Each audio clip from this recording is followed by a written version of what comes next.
Hello my dear students, कैसे हैं आप सभी। आई hope so everything is going well और अच्छा होना भी चाहिए। एग्जामिनेशंस का टाइम है।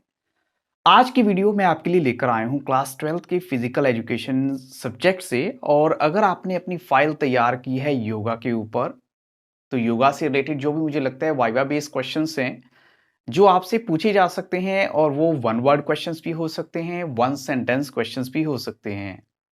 लेकिन एक बात ये भी कहूँगा, अगर आप मेरी video for the first time देख रहे हैं तो डिस्क्रिप्शन बॉक्स को देखना मत भूलिएगा। और साथ में ये भी कहूँगा कि अगर आप चाहते हैं कि आपकी तैयारी बहुत अच्छे से हो, तो इस वीडियो को टिल लास्ट बड़े अच्छे से सुनिएगा। कंप्लीटली जो है आपको क्वेश्चंस दिए जाएंगे। On the basis of these questions you can assess your own practice as well as your own preparation for the examinations. तो look at the very first question here. First question है the word yoga originated from. अगर हम पूछें या आपसे कोई पूछता है, आपका टीचर पूछता है कि योगा वर्ड की जो ओरिजिन है, ओरिजिन क्या होता है, उत्पत्ति, बिगनिंग, किस भाषा के वर्ड से हुई है, तो हम कहेंगे संस्कृत वर्ड से। और संस्कृत वर्ड वो कौन सा था? युज। युज का मतलब क्या होता है? To join. तो देखिए, हम एक ही वर्ड को बोलें, योगा की स्टार्टिंग संस्कृत वर्ड युज से हुई है। युज का मतलब होता है टू ज्वाइन। आप देख सकते हैं स्क्रीन पर, ऑलरेडी मैंने लिखा हुआ है बोर्ड पर। क्वेश्चन नंबर 2 है who is suppose to be the founder of yoga. अब ऐसा कहा जाता है कि योगा का जो फाउंडर है, नो डाउट हम ये नहीं कहेंगे कि योगा आज की डेट में बिल्कुल नया है, बहुत पुराने टाइम से भी हम इसको करते आ रहे हैं, हमारे जो एंसेस्टर्स हैं वो करते आ रहे हैं। लेकिन इसका जो फॉर्मेशन, एक नई फॉर्मेशन देने का क्रेडिट जाता है किसको? पतंजलि को। नेक्स्ट क्वेश्चन है who has suggested eight fold process. अब किसने सजेस्ट किया है eight fold process to attain purification of body and mind? जिन्होंने कहा कि आप प्यूरिफिकेशन अटेन कर सकते हैं बॉडी एंड माइंड की, and to achieve union of atma and परमात्मा।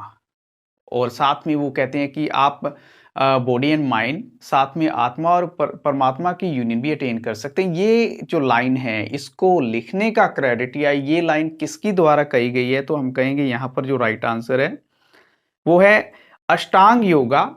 अष्टांग योगा, और कहाँ से? फ्रॉम पतंजलि। उन्होंने ऐसा कहा था। एक्चुअली में उन्होंने 8 डिफरेंट वो दिए हैं, इसके सेक्ट बताए हैं, अलग अलग पार्ट्स बताए हैं। अगर आप उन्हें भी गो थ्रू कर लेंगे that will be all right, अच्छा होगा आपके लिए। अब आपको देखते हैं next question, which asana is also known as palm tree posture. आपसे ऐसे भी पूछ सकते हैं वो कि पाम ट्री पोस्चर कौन से आसन को कहा जाता है, तो यहां पर जो राइट आंसर है वो है तर आसना। तर आसना उसे कहेंगे।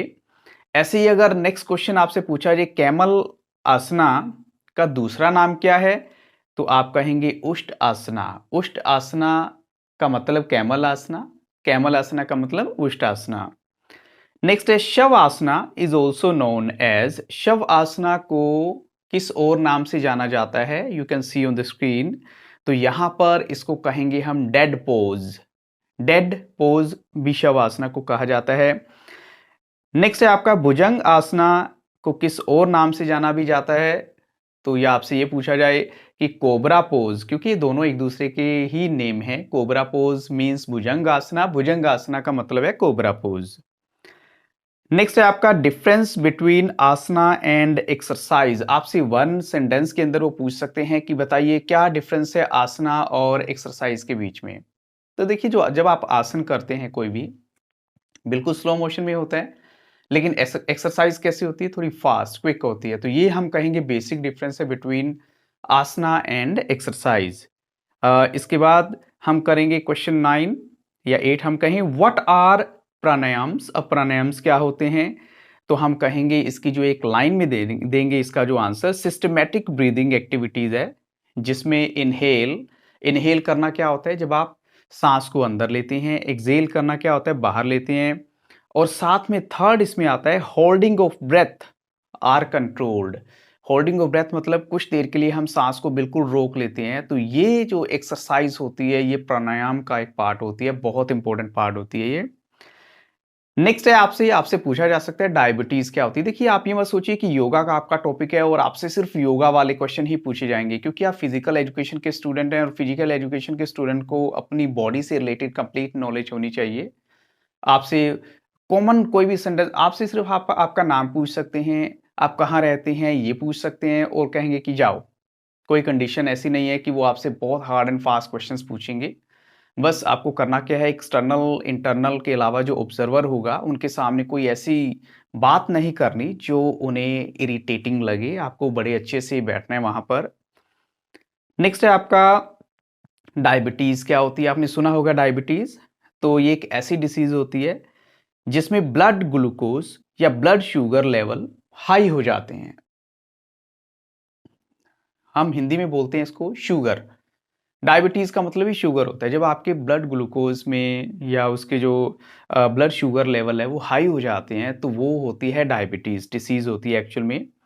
कोई एक आसन बताइए जो ओबेसिटी को का थोड़ा-सा कंट्रोल कर सकता है। ओबेसिटी क्या होती है? मोटापा होता है। तो एक आसन आपसे पूछा गया है, उन्होंने सिंपल बोल दिया कि बताइए कोई एक आसन, तो यहाँ आप कहेंगे भुजंगासना। नेक्स्ट है आपका हाइपरटेंशन। क्या होती है? हाइपरटेंशन का मतलब क्या होता है? जब आपका ब्लड प्रेशर है वो 120 और 80 के बीच रहता है तो वो नॉर्मल काउंट होता है। 140 और 90 आते ही वो हाई काउंट होता है या हायर हम कहेंगे थोड़ा-सा। और अगर इससे भी ऊपर चला जाए तो दैट बिकम्स हाइपरटेंशन। फिर हाइपरटेंशन होती है कि बहुत ज़्यादा प्रॉब्लम है, ये कंट्रोल में करना बहुत ज़रूरी होती है। नेक्स्ट आपसे क्वेश्चन पूछा जा सकता है कि आप योगा की इम्पोर्टेंस बताइए। योगा की क्या इम्पोर्टेंस है आपकी लाइफ में? तो आपको सिर्फ़ और सिर्फ़ इसकी कुछ इम्पोर्टेंट बातें बतानी है, जैसे डेवलप फिटनेस। कोई भी आप पॉइंट बता सकते हैं कि योगा जो है हमारी फिटनेस को डेवलप करते हैं। इसके अलावा बॉडी को रिलैक्स करता है। रिलैक्स करना क्या होता है? जैसे हम योग कर लेते हैं, योग करने के बाद हमें लगता है कि हमारा शरीर बिल्कुल हल्का-सा महसूस कर रहा है। Rehabilitation during injury. इंजरी का मतलब क्या होता है? जब आपको कोई चोट लग जाती है, तो उससे उभरने में भी जो है योग का काफ़ी बड़ा रोल होता है। और इसके अलावा हम कह सकते हैं हेल्पफुल भी रहता है थोड़ा-सा हमारी फ़िटनेस को बढ़ाने में और बेटर करने में। फिर मेडिटेशन जो है वो इससे इम्प्रूव होती है थोड़ी-सी। अगर योग करते हैं, लगातार करते चले जाएँ तो आपका जो कंसंट्रेशन लेवल है, मेडिटेटिंग जो लेवल है वो हाई होता चला जाता है। और ये एक ऐसी प्रैक्टिस होती है जो धीरे-धीरे ही डेवलप होती है। इसके अलावा हम कह सकते हैं आपकी इम्यूनिटी बढ़ती है। इम्यूनिटी क्या होती है? आपका डाइजेस्टिव सिस्टम स्ट्रॉन्ग हो जाता है। और इसके अलावा आपकी जो डाइट है वो रेगुलेट होती है। रेगुलेट का मतलब क्या होता है? देखो, हम अपनी लाइफ में बहुत कुछ ऐसे खाते चले जाते हैं, लेकिन मैंने अष्टांग जो आपको बताए, जो उसमें स्टार्टिंग में बता रखे हैं कि अष्टांग 8 बातें ऐसी हैं जो योग के अंदर अगर आप फॉलो करते हैं तो आप कभी लाइफ में बीमार ही नहीं होंगे, क्योंकि वहाँ पर वो हार्ड एंड फास्ट रूल होते हैं काफ़ी, खाने को लेकर, पीने को लेकर, सोने को लेकर सब कुछ उसमें बताया गया होता है। और इसके अलावा एक और इसका एडवांटेज आप कह सकते हैं कि हमारा वेट जो है वो कंट्रोल में रहता है। जब हम एक्सरसाइज रेगुलर बेसिस पर करेंगे, योगा जो है रेगुलर बेसिस पर करेंगे, तो ये सब के सब एडवांटेज हमें मिलने वाले हैं। सो ये कुछ एक ऐसे वो जो क्वेश्चन थे मुझे लगा आपके आपके साथ डिस्कस करने चाहिए। इसके अलावा ये बात कहूँगा, अगर आप मेरी video for the first time देख रहे हैं तो आप डिस्क्रिप्शन बॉक्स को ज़रूर देखिएगा, वहाँ पर कुछ और वीडियोज़ के लिंक्स आपको मिलेंगे। उसके बावजूद अगर आपको लगता है कि आपका टॉपिक कुछ डिफरेंट है and you need some help, तो आप कमेंट सेक्शन में जाइए, विदाउट एनी हेजिटेशन आप वहाँ पर टाइप कर दीजिए दैट यू वांट दिस। अगर मुझसे हो सकेगा 100% मेरी अटमोस्ट प्रायोरिटी होगी कि मैं आपकी हेल्प करूँ। किसी एक आधे केस में ऐसा हो जाता है क्योंकि स्कूल में भी हूँ तो थोड़ा-सा स्कूल का भी प्रेशर रहता है, वो काम भी करना होता है।